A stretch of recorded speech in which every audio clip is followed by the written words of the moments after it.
Muy buenas tardes, bienvenidos a esta nueva emisión de Nos Cogió la Noche. Meridiano, qué bueno acompañarlos como todos los días, muy puntuales aquí a las 12:30 para llevarles la información más reciente de lo que ha sucedido en Medellín, en Antioquia y otros hechos en Colombia. Información que se mueve también en redes sociales, que a través de Cosmovisión les mostramos cuáles son esas tendencias. Antes de iniciar, pues invitarlos a todos para que nos sigan a través de nuestras cuentas en las diferentes redes sociales. Estamos en Facebook, estamos en Twitter, estamos en Instagram, estamos en YouTube. En YouTube ustedes pues pueden encontrar los programas que de pronto se perdieron de la semana anterior o los programas anteriores. Ahí los vamos subiendo uno a uno para que usted no se pierda ningún detalle de lo que hablamos tanto en esta emisión meridiana como en nuestra emisión central a las 5 de la tarde. Y en Facebook usted también puede seguir nuestra transmisión en directo, Facebook Live, ahí están en este momento transmitiendo, estamos transmitiendo para que usted también ponga allí todas sus opiniones, para que nos ponga sus recomendaciones, nos reporte en sintonía desde dónde nos están viendo, desde dónde nos escuchan y para que participen, interactúen con nosotros. A mis dos compañeros darles la bienvenida. Hoy me acompaña Julián Camilo Barrientos, también está Liliana Castaño y quienes habla Duber Cano. Vamos a comenzar con esta información de último minuto.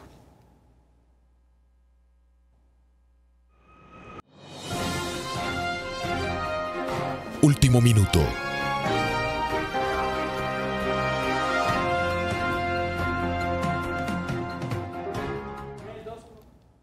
Bueno, Eduardo, le cuento que en este momento se desarrolla una rueda de prensa en el área metropolitana.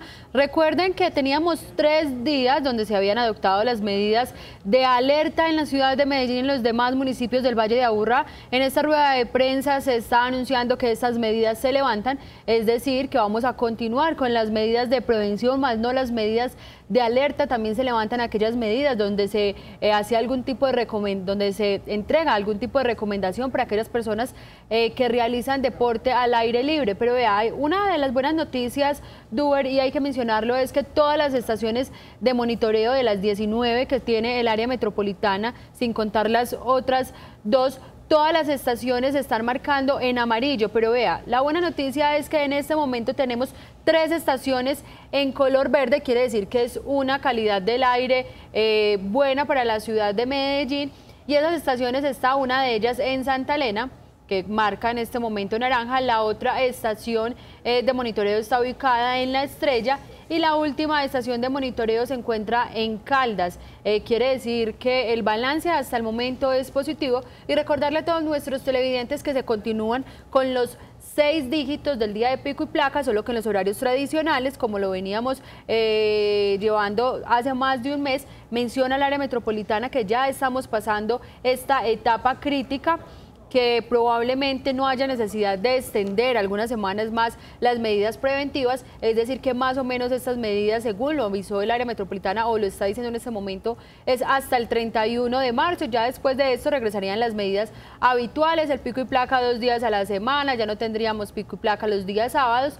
Recuerde que también el secretario de Medio Ambiente de la ciudad de Medellín ha mencionado, y algunos expertos lo han dicho, que no es necesario ampliar el pico y placa en la ciudad de Medellín, porque lo que se presenta por estas fechas pues tiene que ver con un tema que tiene que ver con el cambio climático, con un tema de nubosidad, que la nubosidad está un poco más baja. Lo han dicho en repetidas ocasiones, que no hay necesidad de alertarse. Esta es la información, Duber, que se entrega en este momento desde el área metropolitana. Todavía están allá en rueda de prensa.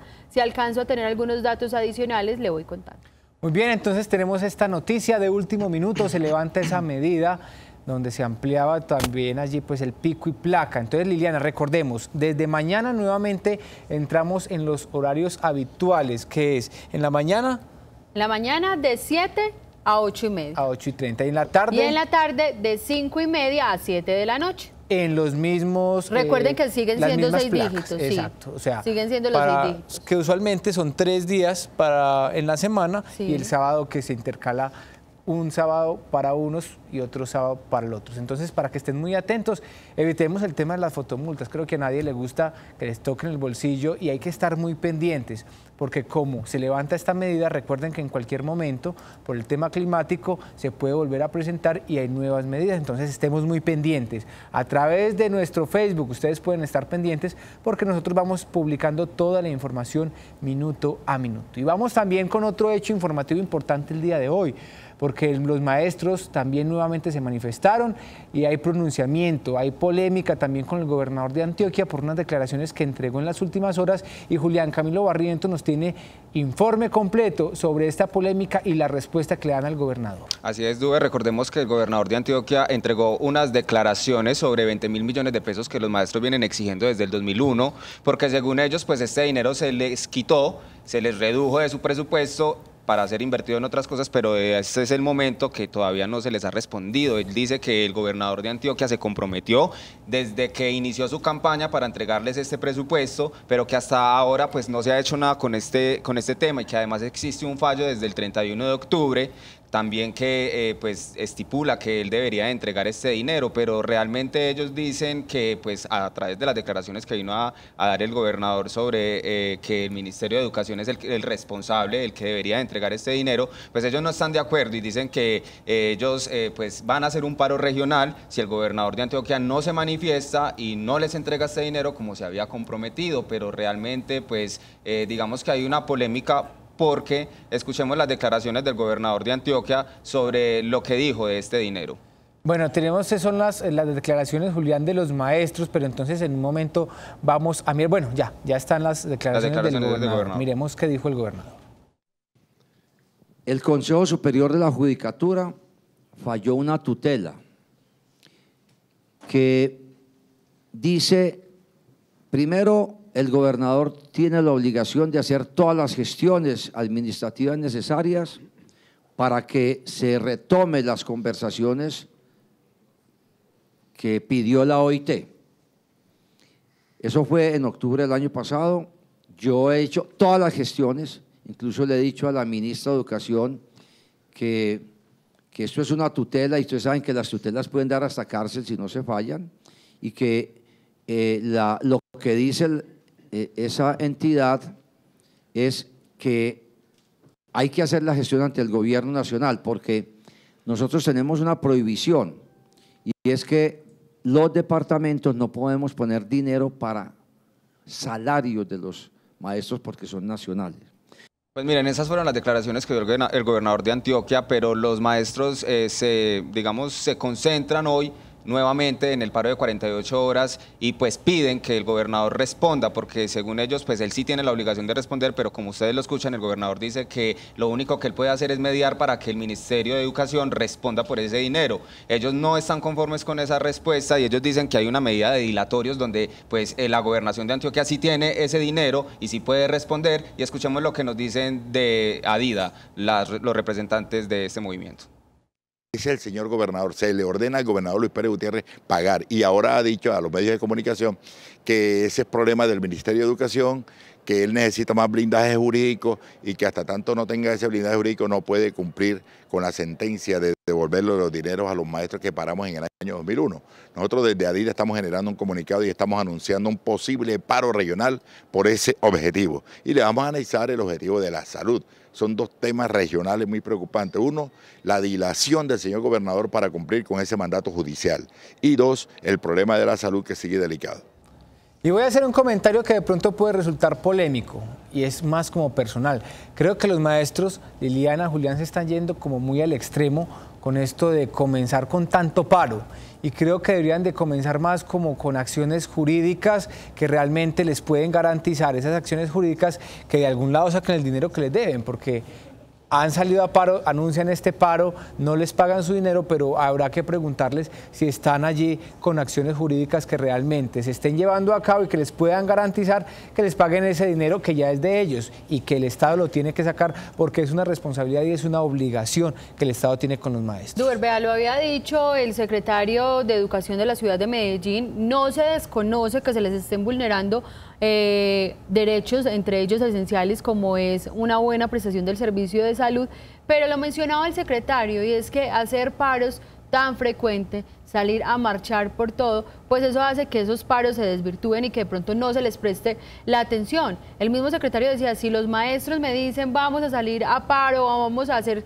un cese de actividades, pues la secretaría no tiene ningún inconveniente, y lo mencionaba, en salir, ponerse la camiseta y marchar con ellos, pero sí les hace un llamado y una invitación precisamente para que los paros no se vuelvan paisaje, para que la gente cada que ve una cantidad de maestros en la calle no digan muchas frases que de pronto algunas de ellas son de cajón, otra vez ustedes, de nuevo otra vez en las calles, qué pereza los maestros. Entonces yo creo que sí hay que tratar de ser un poquito más medidos, aunque Duero, ellos tienen razón, por ejemplo, en el tema de la salud. El tema de la salud de los maestros cada vez es más complicada y no se le ha podido buscar una solución. Pero mire, Liliana, es un tema que también comienza a vulnerar el derecho no solamente de los docentes, porque los niños son los afectados, los jóvenes son los afectados, quienes finalmente, ante tanto paro, ante tanto cese, comienza a haber allí pues un problema con la educación y ese empieza a verse afectado este derecho. Sí, mire, ayer algunas personas hablaban que son más de 2 millones de estudiantes los afectados con este paro de 48 horas, pero en medio de la marcha yo le hacía la pregunta a algunos educadores si era necesario hacer este paro y pues afectar a la educación, y ellos decían, es necesario porque es un mecanismo de fuerza, un mecanismo que ellos están utilizando para que el gobierno pueda, digamos, en estos momentos tomar las decisiones y que en un futuro no sean solamente 2 millones, sino más estudiantes los que terminen siendo afectados, porque realmente lo que ellos están denunciando, aparte del tema de la salud, es el tema de las condiciones en las que se encuentran muchas de las instituciones en el departamento de Antioquia y en Colombia, porque muchas de las instituciones no están adecuadas para prestar esos servicios de educación. Muchas de las instituciones prácticamente tienen fallas de estructura que empezaron desde sus construcciones y que ahorita pues no están siendo sostenidas ni mantenidas porque precisamente no tienen ese presupuesto. Entonces yo digo que ahí también sí es, digamos, no apoyar el tema de parar la educación, porque realmente necesitamos que los jóvenes de hoy se eduquen, pero sí que el gobierno realmente vaya a esas instituciones y verifique sus estados para que puedan hacer esa inversión responsablemente como debería de ser. Bueno, ahí está, y vamos a quedar muy pendientes de cómo evoluciona este tema con los maestros. Finalmente, ¿qué sucede con el dinero que se les adeuda? Se están chutando la pelota, el gobierno nacional, el gobierno departamental al gobierno nacional, y los perjudicados, los maestros. Quedamos pendientes de esta información. Liliana, Julián, hace un momento hablábamos, le contábamos a nuestros televidentes pues la novedad de la medida de pico y placa que fue levantada desde mañana. Pero usted, Liliana, creo que nos tiene un video donde muchos infractores se están burlando de la medida de pico y placa, o es Julián, que están poniendo cintas en las placas. Sí, es que es curioso, Duber, porque en ese video que les vamos a mostrar a nuestros televidentes, pues vea esto, es que esto no genera echa la ley, echa la trampa. Echa la ley, echa la trampa. Y vea, lo hemos visto muchas veces, la gente no solo burla con cintas, sino que le pone, hemos visto personas que les pone trapos. Usted ayer nos compartía un vehículo de alta gama que tenía un tapabocas. Entonces yo creo que es un llamado de atención precisamente a todas esas personas que, aunque no nos gusten las medidas o aunque no estemos de acuerdo, pues simplemente hay que cumplirlas y evitar este tipo de cosas, porque en un momento que algún agente de tránsito llegue, identifique que el vehículo tiene las placas alteradas, pues eso es falsedad en documento público y se le puede ir mucho más hondo que cualquier multa. Uno, porque seguramente tendrá la multa por no haber cumplido con la medida de pico y placa. Dos, por la alteración en placas públicas. Entonces yo creo que sí hay que pensar un poquito más de qué es lo que estamos haciendo con esos comportamientos que no son nada apropiados, que diría uno que esto se podría llamar, Duber, hasta corrupción, porque es que nos hemos vuelto corruptos hasta para salir en la calle en nuestros vehículos, y ahí están viendo ustedes que las imágenes hablan por sí solas. Corrupción y falta de conciencia, Liliana, porque si sabemos que estamos ante una emergencia ambiental, que todos debemos poner de nuestra parte, utilizar el transporte público, utilizar bicicletas, salir a pie, bueno, otros medios para movilizarnos porque la calidad del aire no es la mejor, pues debemos entrar en conciencia, es aportar. Cada uno hace parte del problema y cada uno hace parte de la solución. Y como lo decía Liliana hace un momento, hemos visto muchos casos similares a estos donde las personas alteran las placas, los tapan con un trapo, les ponen tapabocas, les ponen cinta para burlar la medida y bueno, cuando les pueden hacerlo, pues salen invictos.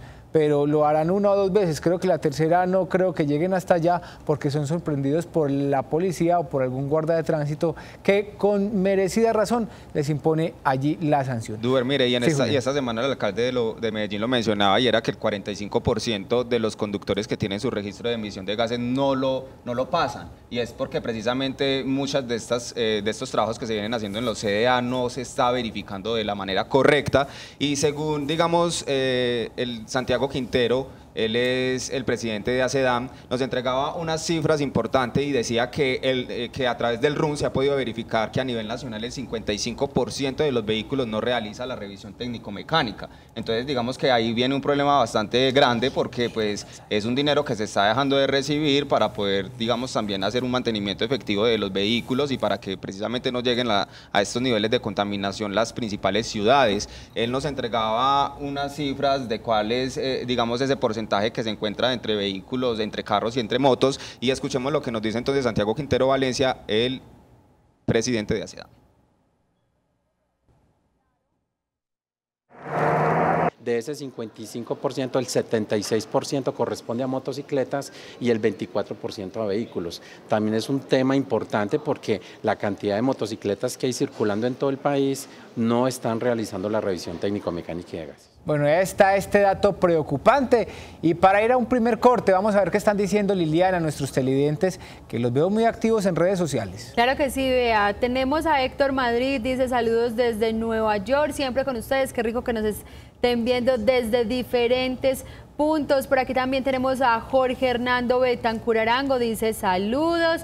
Francisco Javier dice saludos, me gustaría que ustedes mostraran la inconformidad con la mayoría del oriente antioqueño ante las imposiciones del alcalde, ya que las medidas nos preocupan, tema que seguramente vamos a tratar en algunos minutos. Paula Andrea Londoño dice buenos días, saludos desde Bello, por favor, ¿en qué va la movilidad en el municipio de Río Negro? Por aquí también tenemos a Jorge Hernando, dice los maestros lo tienen de arandela por ley estatutaria de la JEP. Y le voy a leer algunos comentarios que están muy relacionados, Duber, con el tema de contaminación.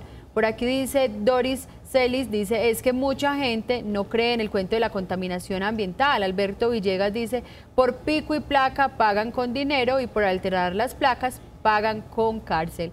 También nos dice, por sujetos tramposos como esto, es que este país no despega. Ahí están nuestros televidentes, ustedes muy juiciosos, muy comprometidos con la primera mesa de opinión de Antioquia, participando y eso nos alegra bastante. Vamos a un corte muy pequeño y ya venimos con más información. Tenemos también un invitado, vamos a hablar del tema de Río Negro, la movilidad, vamos a hablar del Valle de Aburrá, de la seguridad, unas cifras que preocupan. Estos y otros temas después del corte.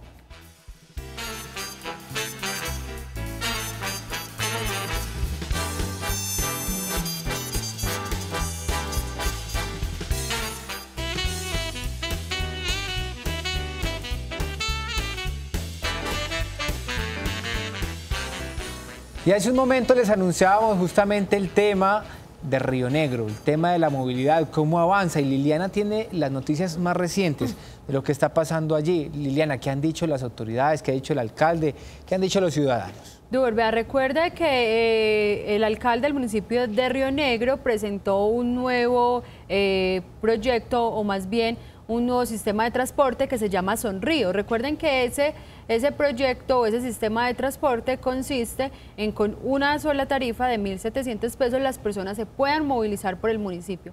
Resulta que diferentes personas que tienen estos buses intermunicipales que no pueden ingresar al municipio porque precisamente el alcalde les prohibió el ingreso, sino que llegan hasta cierta parte y ya ellos se encargan de todo el transporte municipal, pues tomaron la decisión de hacer un paro o un cese de actividades. Estaba convocado para el día de hoy a las 8 de la mañana y con pancartas como esta que les voy a leer, dice no sonrío y menciona perjudica el bolsillo de Río Negro y del oriente antioqueño paro, estudiantes, trabajadores, comerciantes, turismo, transportadores, enfermos y ancianos se unen. Ellos lo que mencionan, Duber, y por lo que están disgustados es precisamente por eso, porque tienen que coger varios buses para poder transportarse en la misma zona del oriente antioqueño. El alcalde de este municipio ha anunciado en repetidas ocasiones que es el transporte público más económico que se tiene en todo el país, con una tarifa única de 1.700 pesos, pero esto sigue generando mucha controversia. Resulta que a través de redes sociales también están circulando unas imágenes donde se menciona, o más bien unos audios donde se menciona que se iba a generar algún tipo de alteración al orden público en el municipio. Pues el día de ayer el alcalde anunció una recompensa de 50 millones de pesos para lograr identificar la persona que a través de redes sociales está convocando a los diferentes conductores de estos transportes intermunicipales. Y también se mencionaba de algunos vehículos que el día de hoy se les habían tirado piedras y habían presentado algún tipo de alteración del orden público, se habían dañado esos vehículos. Desde la Administración Municipal de Río Negro, y lo menciono que son ellos los que nos cuentan porque nosotros no estamos allá para poder verificar, dicen que esas fotos no corresponden a una foto actual. Y también hay otra noticia, Duber, que sería una noticia de hace pocos minutos, porque resulta que esto ha generado mucha controversia y ya se fue para orden nacional. Le cuento que se aprobó hacer un debate de control político en el Congreso de la República para analizar si es de competencia o no del alcalde de este municipio prohibir el ingreso de otros buses intermunicipales a Río Negro. Esa es la información que se tiene hasta el momento. O sea, queda abierta la polémica y ahí está, Sí, sobre la mesa están todas las cartas que se están jugando. Los civiles, está jugando también allí la administración municipal que quiere implementar este nuevo sistema, pero si la población se opone, pues hay que escuchar, se tienen que sentar todos y ponerse de acuerdo porque finalmente es una decisión que toca el bolsillo y la movilidad de todos los habitantes del municipio de Río Negro. Por otro lado, les quiero contar, también se producen noticias en el municipio de Bello. Allí, recordemos que ayer pues les reportábamos que un hombre murió de manera cruel, lo decapitaron y que fue abandonado su cuerpo en vía pública. Estuvimos conversando con las autoridades porque presenta un incremento importante en los homicidios en el municipio de Bello. A este año van 24 personas muertas de manera violenta, un incremento del 110% en esta cifra comparado con el mismo periodo del año anterior. Le preguntamos al subcomandante de la Policía Metropolitana de Medellín, al coronel Pablo Ruiz, qué se está haciendo, cómo se está trabajando en Bello, si se han servido estas medidas, y esto fue lo que nos respondió el subcomandante de la Policía Metropolitana. De acuerdo a eso, pues hemos mantenido un control estricto policial y militar en diferentes lugares. Pues la amenaza dentro del tema es latente, pero las actividades policiales y militares pues están avanzando producto de los controles y las investigaciones y allanamientos que hemos desarrollado han dado buenos resultados. Continuamos en la ofensiva institucional para recuperar la tranquilidad total en el municipio de Bello.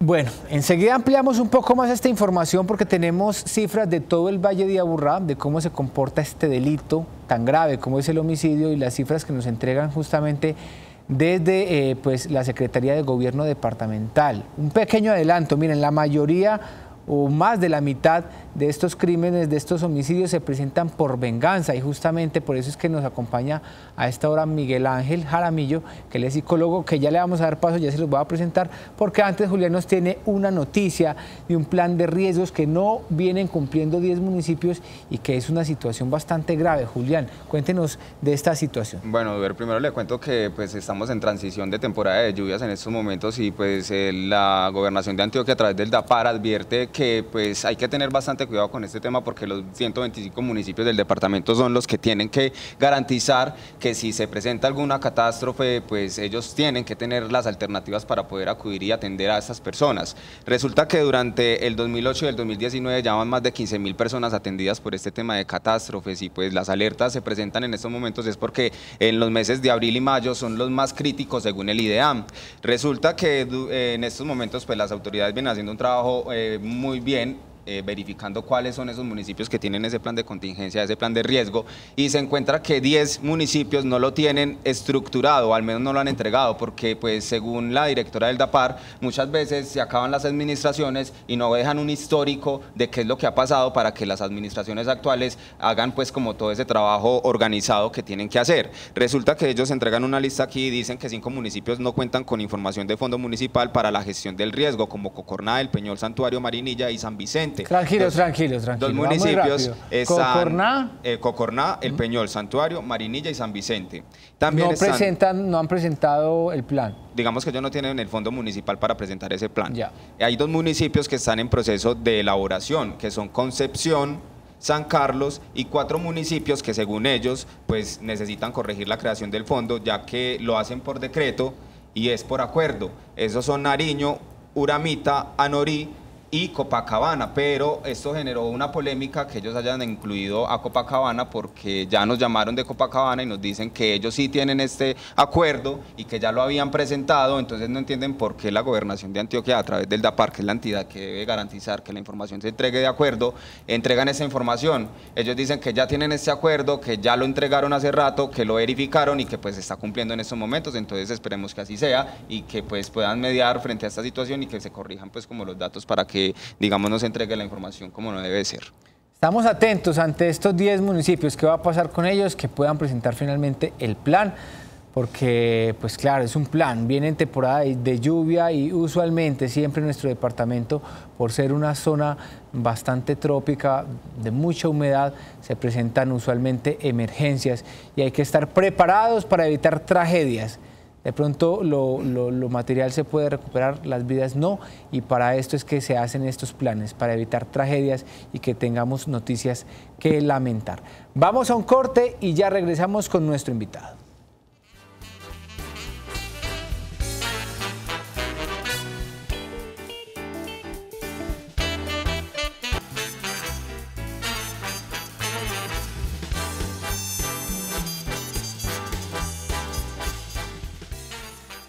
Y como les anunciaba hace un momento, pues tenemos un invitado. Él es Miguel Ángel Jaramillo, él es psicólogo y nos acompaña a esta hora en nuestro programa para hablar de un tema pues que es bastante triste. Y les anunciábamos que los homicidios en el Valle de Aburrá presentan un incremento del 14,7% comparado con el mismo periodo anterior. Este año van 187 muertes violentas y el año anterior iban 163. Hay un dato que me pareció muy particular y muy preocupante además. Y le vamos a mostrar esta gráfica donde están las causas principales de estos homicidios. Y ustedes van a ver allí que lo que más llama la atención es la venganza, que tiene un 56,1% de las causas de los homicidios en el Valle de Aburrá. Miguel Ángel, bienvenido a Nos Cogió la Noche, en nuestra emisión meridiana. Y pues lo invitamos porque nos parece realmente grave y nos parece muy preocupante que más de la mitad de los homicidios de nuestra ciudad sean por venganza. Muchas gracias, Dube, por la invitación. Pues hay 2 fenómenos importantes que hay que tener en cuenta cuando miramos los homicidios relacionados con temas pasionales y con la venganza. 2 de estos fenómenos que se han estudiado desde la psicología clínica es el consumo de sustancias por parte de aquel que agrede a la mujer o aquel que comete un homicidio y el inadecuado manejo de los celos. Los celos tienen una gran relación con esta problemática, pero realmente hay que estar muy atento y tomar medidas contundentes en cuanto a la salud mental y al abordaje de este tipo de conductas para evitar que esto siga sucediendo y siga aumentando estas cifras. Cuando usted menciona lo del tema de pronto de celos, eso podría convertirse también, por ejemplo, ahorita con lo que estaba mencionando Duber, entrar en una venganza, no sé si hacia la persona o hacia mi pareja o hacia el otro, que muchas veces se ha escuchado eso, si no es mía, no es de nadie, y que se vuelve tan recurrente hoy en día. Tocas un tema supremamente importante y es si no es mía, no es de nadie, porque eso tiene que ver con un sistema de creencias que se van fundamentando en la sociedad. Es ahí donde tenemos que abordar, mediante estrategias de salud mental, el cambio y la reestructuración de estas creencias. cómo asumimos las relaciones de pareja y cómo asumimos al otro, cómo percibimos a la otra persona. Porque esa dominancia hacia la otra persona, que si no es mía, no es de nadie, es lo que va aumentando estas ideas irracionales, y son estas ideas irracionales las que constituyen los problemas de los celos. Aquí hay un elemento importante y es ir cambiando esas ideas que se van transmitiendo de generación en generación. Y es que las personas son dueñas de su propia libertad, son dueñas de sus decisiones, y que las personas en cualquier momento pueden terminar una relación, y eso no conlleva a que tengan que haber una conducta violenta, y mucho menos una conducta con acabar la vida. Todos esos temas tienen que ver con la salud mental. ¿Qué produce ese trastorno? Porque vemos que en nuestra ciudad es demasiado frecuente, las cifras lo dicen, las cifras nos hablan por sí solas. Y todos los días vemos homicidios. Ese tema de la venganza, ¿por qué no hay una ruptura justamente ahí, como en esta cadena de violencia que no solamente vive la ciudad de Medellín, todo el Valle de Aburrá y Colombia? Y esta semana lo anunciaba pues el Ministerio de Defensa, que hay un incremento importante también en los homicidios en todo el país. Es un tema de cómo salir de ese círculo virtuoso, vicioso, no sé cómo llamarlo, de la venganza. Entonces este mató a mi papá, yo mato a este, el papá de este me mata a mí. ¿Cómo salir de eso?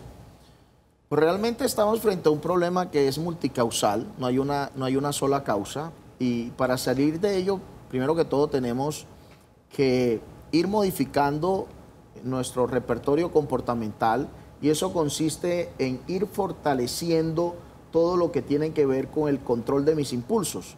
En Colombia tenemos no solo este problema de la violencia y del homicidio contra la mujer, muchos problemas que están relacionados con el control de impulsos, con la inteligencia emocional, y para ello tenemos que hacer estrategias contundentes que empiecen en las escuelas, desde niños. Desde niños tenemos que enseñar algo que se denomina la discrepancia, y es que cada persona tiene un repertorio comportamental y una forma de afrontar las situaciones de manera diferente. El ser diferente no nos hace enemigos, ¿sí? Tenemos que aprender a vivir en la diferencia, en la ambigüedad. Y frente a eso tenemos que hacer estrategias contundentes en ir educando emocionalmente a nuestras generaciones para que no se siga presentando esta problemática. Mire, paradójicamente, pues hablamos de que los municipios que presentan mayor índice de homicidios a este momento en el Valle de Aburrá vienen siendo los municipios del norte. Barbosa presenta un incremento del 100%. Allí hasta este momento, hasta la fecha de hoy, este año van 4 muertes violentas, el año pasado iban 2 muertes violentas. Bello presenta 24 muertes violentas, les decíamos hace un momento que es el 110% este incremento, el año pasado iban 11 muertes violentas. Copacabana presenta 9 muertes violentas. Este es como el municipio que presenta mayor número porcentualmente hablando, de incremento de homicidios, un 125%. Este año van 9, el año pasado iban 4. Y el único municipio que se salva es Girardota, donde pues allí antes hay una disminución del menos 33%. Este año van 4 muertes violentas, el año pasado iban 6. Quisimos preguntarle a un experto en seguridad, en tema de análisis del comportamiento de estos grupos en la ciudad, a Fernando Quijano, que lo consultamos bastante en esta mesa, por qué se está presentando justo este fenómeno al norte del Valle de Aburrá, y nos respondió lo siguiente. La confrontación continúa. Ese fusil que cogen, ese 5.56 con silenciador, parece que iba a participar en algo para causar más, poner la confrontación más dura y demás, y no ha terminado eso, y la recomendación a la institucionalidad es: hay que tener la presencia de ejército, de policía, pero hay que establecer un diálogo con todos los sectores sociales políticos y culturales del municipio de Bello. ¿Buscando qué? Buscando que la gente se participe, se empodere y la gente dé propuestas de qué poder hacer ante esta situación. Ahí está lo que está pasando al norte del Valle de Aburrá. Como les decía hace un momento, solo Girardota se salva de esta vergonzosa cifra de incremento de homicidios. Lleva una disminución del menos 33% Girardota. El año anterior 6 muertes violentas, este año van 4. Pero nuevamente remitámonos a nuestro invitado. Miguel Ángel, ¿tiene el Estado un programa donde podamos decir que de pronto se puedan estas personas que atraviesan por estas problemáticas de la venganza o cualquier comportamiento donde se vean como obligados o que tengan un comportamiento donde atenten contra otro, que el Estado pueda de pronto trabajar los aspectos de salud con ellos? ¿O no tenemos un vacío ahí? Existen unas políticas de salud mental, Duber, pero en el territorio estas políticas muchas veces no se llevan a la acción. En algún momento han existido estrategias como comunidades terapéuticas para personas que tienen problemas de control de impulso, que tienen problemas de celos, acudan a estas comunidades terapéuticas para que mediante este abordaje aprendan a controlar este tipo de conductas violentas y así evitar llegar a casos lamentables como el homicidio en la mujer. Pero vemos que muchos territorios en Colombia no ejecutan esta política. Y es ahí donde tenemos que hacer un llamado de atención y una invitación a que empecemos a ejecutar este tipo de programas, a abrir los espacios terapéuticos para que estas personas acudan. Además, hay que cambiar la percepción que se tiene de estas personas. Son personas que tienen una dificultad comportamental y una dificultad cognitiva, y no son personas que tenemos que etiquetarlas como personas malvadas, perversas, ¿verdad? Entonces, eso es lo que hace, ese tipo de juzgamiento, lo que hace es que las personas no acudan a estas comunidades terapéuticas. Miguel Ángel, de pronto, y yo sé muchas veces las personas y los invitados que hemos tenido acá en el tema nos hablan de precisamente lo que usted está mencionando, pero a veces uno dice, ¿no será que siempre nos justificamos en el tema muchas veces de la salud mental para justificar un acto que comete cierta persona? O sea, ¿hasta dónde es ese límite de decir, es una condición, no sé, tiene algún problema o está atravesando por algún problema o tiene alguna dificultad en su salud mental, y cuando realmente lo hace porque le gusta? ¿Cómo identificar eso? O porque pertenece a un grupo delincuencial y pues eso me da mucha plata y yo voy y mato a cualquiera. Claro, cuando el asunto se hace por dinero, ¿sí? Ya eso tiene otra connotación.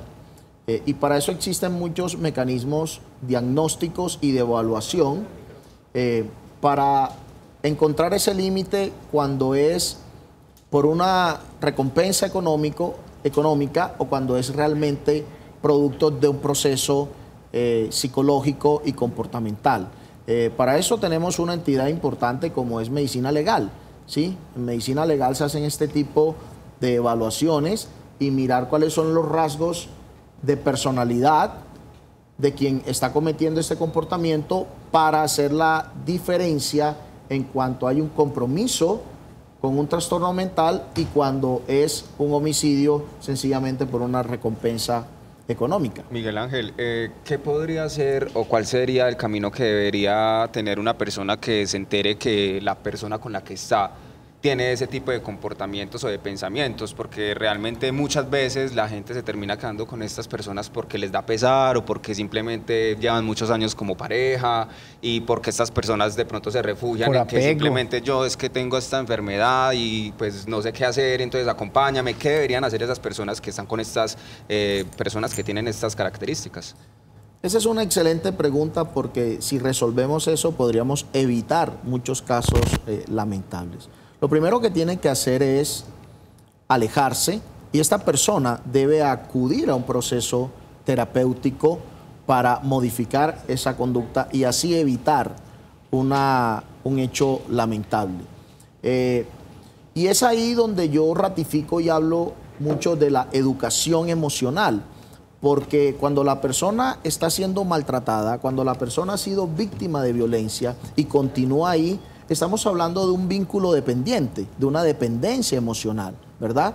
Entonces, tenemos que educar en eso. Tenemos que educar en el autocuidado psicológico. Tenemos que educar en el amor a sí mismo. Tenemos que educar en relaciones sanas, ¿sí? Entonces, eso es fundamental.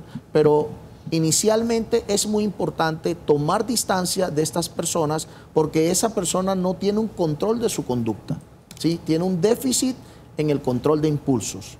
Entonces, una conducta de autocuidado que puede hacer la víctima es retirarse hasta que esta persona esté en un proceso y logre poder manejar ese tipo de comportamientos. Miguel Ángel, hay otra pregunta y es la intolerancia social. La intolerancia social también lleva un alto porcentaje de víctimas acá en nuestra ciudad de Medellín de homicidios. Usted nos va a responder esa pregunta, pero vamos a comerciales. Y antes de ir a comerciales, Liliana y Julián nos tienen otros hechos informativos. Liliana, ayer hablábamos de ISA, de EPM. ¿Qué se conoce hoy sobre ese tema? Bueno, Duber, le cuento que hoy estuvimos en EPM y precisamente pues les realizábamos algunas preguntas que quedaron ayer planteadas sobre la mesa. Y era si después de haberse tomado la decisión de interrumpir esta venta de las acciones que tiene EPM en ISA, que es de un 10%, había la posibilidad que EPM tomara la decisión de no vender ese 10% de las acciones. Hoy que estuvimos allá, ellos mencionan que no, que realmente van a vender ese 10% de ISA, al igual que los otros negocios que ya habían anunciado. Y tenemos precisamente a un vocero de EPM quien nos cuenta por qué se tomó la decisión de interrumpir esa venta del 10% de las acciones. Bueno, con respecto a la decisión que se tomó en el día de ayer, está basada en un aumento que se ha presentado últimamente en los últimos días en la acción de ISA de alrededor de un 19 a un 20% con respecto a ese valor que nosotros habíamos determinado, y eso hace que reconsideremos esa decisión en aras de poder tener otra referencia de cuál podía ser ese nuevo precio de la acción de ISA.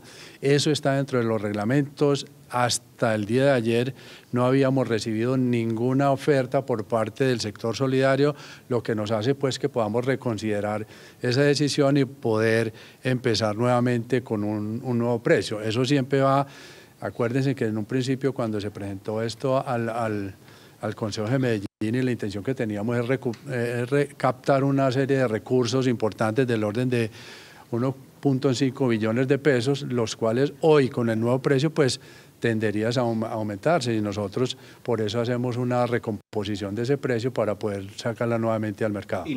Bueno, ahí escuchaban ustedes en este momento, él es el gerente encargado de EPM y menciona precisamente por qué se suspendió ese 10% de la enajenación de las acciones que tiene EPM, y aseguraron que la nueva oferta pública se dará a conocer en los próximos días, esa primera etapa que se debe de surtir, y ellos dicen que harán una publicación donde se va a avisar toda esta reanudación y los términos del reglamento para esta enajenación del 10% de estas acciones. No escucharon a José Fernando Gil y Liliana, que decía no. que no se podían vender estas acciones. Y Julián, usted rápidamente, volvamos al tema ambiental. ¿Quiénes van a realizar un plantón por el medio ambiente? Así es, Duber. Mire, un grupo de jóvenes y colectivos ciudadanos pues convocaron hoy a las 6 de la tarde en el Parque de los Deseos un plantón por el aire, porque ellos manifiestan que no están de acuerdo con las medidas que se han venido tomando, que hay que tomar medidas de fondo, medidas reales para que estas contingencias se puedan, digamos, mejorar, porque ya sabemos que es normal que cada año se presenten. Entonces escuchemos lo que nos dice Alejandro Moncada del colectivo Por el Aire de este plantón, y pues él hace la invitación para que todas las personas asistan. La administración y la secretaría se tome en serio la contingencia ambiental. No es posible que el secretario de Medio Ambiente esté saliendo a los medios a decir que podemos contaminar más, que el miércoles lo más importante no es la medida que se ha implementado sobre la calidad del aire, sino que Nacional gane 2-1.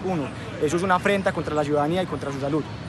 Según la OMS, la calidad del aire es la cuarta muerte a nivel mundial y es lo que más acorta la esperanza de vida de todos los colombianos y de todas las personas en el mundo.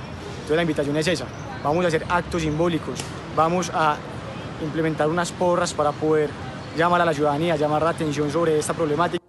Ahí está la invitación para quienes quieran participar de este plantón, exigir medidas de fondo para que mejore la calidad del aire en el Valle de Aburrá. Vamos a un corte y regresamos con nuestro invitado y con nuestros hechos informativos.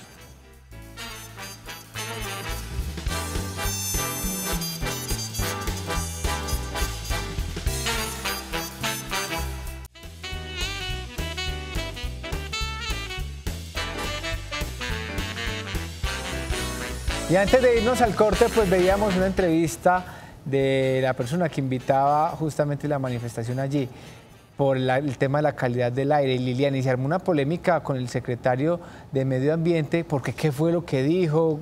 ¿Cómo fue lo que pasó ahí? Una cosa extraña. ¿Sabe qué, Duber? Resulta que las declaraciones que entregó el secretario, pues no cayeron muy bien, y no solo la famosa frase cuando le preguntan sobre el tema de si se iban a tener algunas medidas para el partido de este miércoles, y él responde, digo yo jocosamente, y por su reacción en el video, uno evidencia que a él se le olvidó que estaba en una transmisión en directo por Telemedellín y que fuera de eso también esa transmisión estaba por Facebook Live.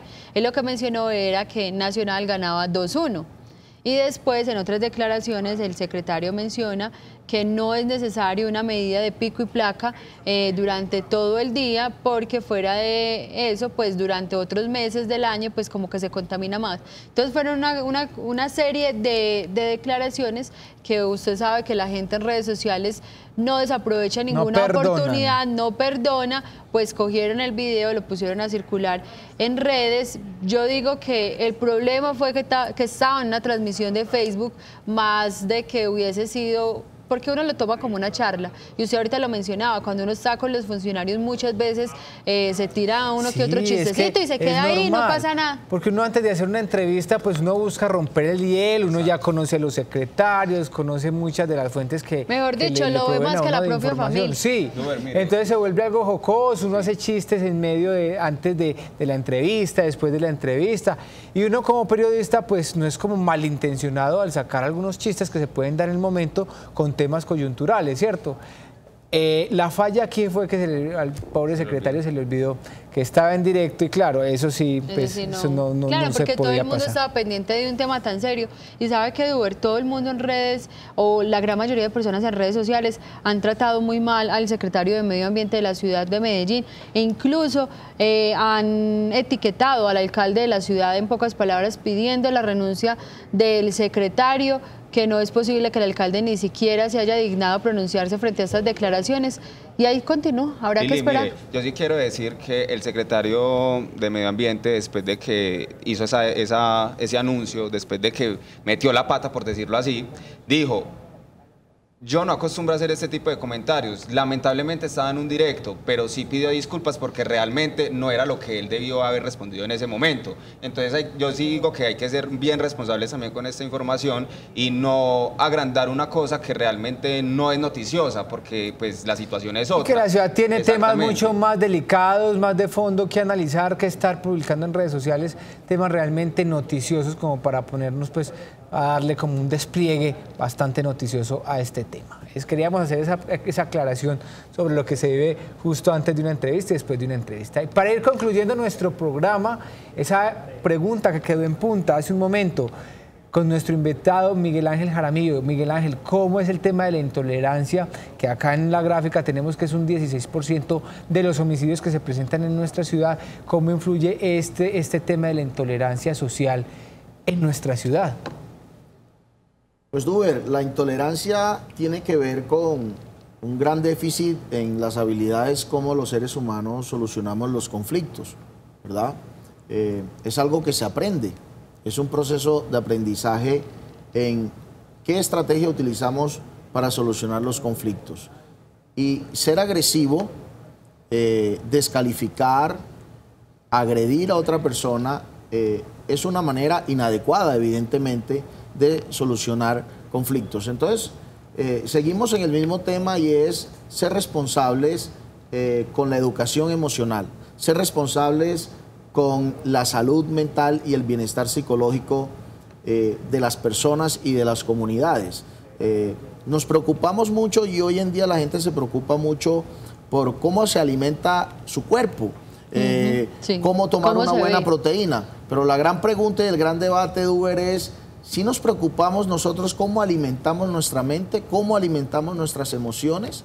De eso también nos alimentamos. Entonces nos podemos alimentar diariamente de odios, de rencores, de malas estrategias de afrontar frente a la ambigüedad y frente al conflicto. Entonces aquí hay un gran debate, y es ojo con la salud mental, ojo con el bienestar psicológico, porque así como se alimenta el cuerpo, también hay que alimentar cuidadosamente la mente y las emociones para poder abordar bien este tipo de situaciones. ¿Será de pronto que Medellín no es como el ambiente, o el Valle de Aburrá no es como el mejor ambiente, o no nos ofrece la mejor alimentación desde esos puntos de vista? Nos estamos quedando cortos, sí, Uber. Sí, porque tanto tema de antivalores, tanto tema light, tanta falta de ética, falta de valores. Sí, evidentemente el respetar al otro, el autocuidado, el cuidar al otro, el vivir en comunidad, tenemos que enfatizar en eso y tenemos que prestarle mucha atención porque creo que estamos en deuda. En Medellín hay muchas facultades de psicología comparado con otras ciudades. La gran pregunta es, ¿qué estamos haciendo cara a la comunidad, cara a las personas para realmente desarrollar seres integrales? Hoy hablamos de seres integrales, pero lo hablamos solo desde lo intelectual, desde el conocimiento, ¿verdad? Pero estamos formando y estamos educando a personas que sepan afrontar y solucionar los conflictos de manera adecuada, de manera pacífica. Bueno, Miguel Ángel, el debate queda abierto, hay mucho allí de qué hablar desde lo psicológico con estas cifras. A usted le agradecemos por acompañarnos en esta mesa de Nos Cogió la Noche.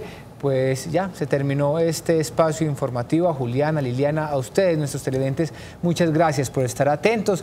Recuerden que nos vemos a las 5 de la tarde en nuestra emisión central, a las 6:30 con Cosmovisión Noticias. Que tengan un feliz día. Nos vemos en la tarde.